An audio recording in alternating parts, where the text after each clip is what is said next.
भाई नैन्टन एक संदेश में कह रहे थे कि भाई पेरिग्रिन गवाही दे रहे थे कि भाई ब्रैनम कुछ भाइयों से बात कर रहे थे और उन्होंने अपना हाथ उठाया और हाथ की 5 उंगलियों का इस्तेमाल 5 प्रकार की सेवकाई का वर्णन करने के लिए किया।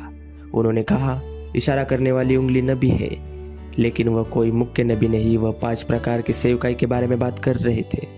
इशारा करने वाली उंगली आपको आने वाली चीज़ों की ओर इशारा करती है, जैसे कि प्रेरितों की पुस्तक में जहाँ 2 भविष्यवक्ता आने वाले अकाल के बारे में बात कर रहे थे।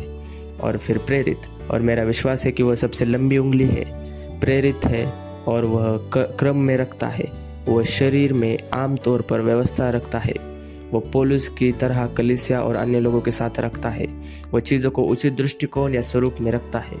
जैसे कि प्रेरित वह है जो दरवाज़ा खोलता है, जैसे कि यह एक कमरे के अंदर एक खजाना है, वो दरवाज़ा खोलता है और शेष 5 प्रकार की सेवकाई अंदर जाती है और खजाने को बाहर निकालना शुरू करती है। और मेरा मानना है कि वह सबसे लंबी उंगली है। और फिर दूसरी सबसे लंबी उंगली शिक्षक है, जिसे नबी ने शब्दों में वर्णित किया है, वह शिक्षक उत्कृष्ट है। और फिर प्रचारक, सुसमाचार सुनाने वाली छोटी उंगली, लेकिन वह पापी के पास जाता है और प्रेरणा के बाहर के लोगों के पास चल जाता है।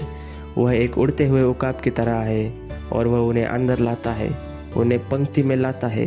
और नबी ने कहा, अंत समय का सुसमाचार प्रचार पत्थरों में आकार देता है, वह पत्थरों में काटना छाटना और आकार देता है। वह पास्टर, वह अंगूठा है। उन्होंने कहा, अंगूठा एकमात्र उंगली है जो इन सभी को जोड़ती है।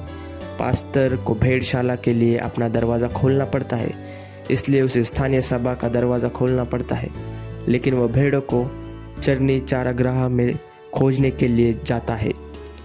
वह शेष सेवकाई के लिए दरवाज़ा खोलेगा, जैसे हम हुक्म पर करते हैं, चारागाह खोजने के लिए, लेकिन वह भेड़ों को भी खिलाता है साथ ही, इसलिए उसका यह हिस्सा भी है और उसे भेड़ों की रक्षा करनी पड़ती है। और यहीं पर फटकारना, सुधारना और आत्माओं को निकालना आता है।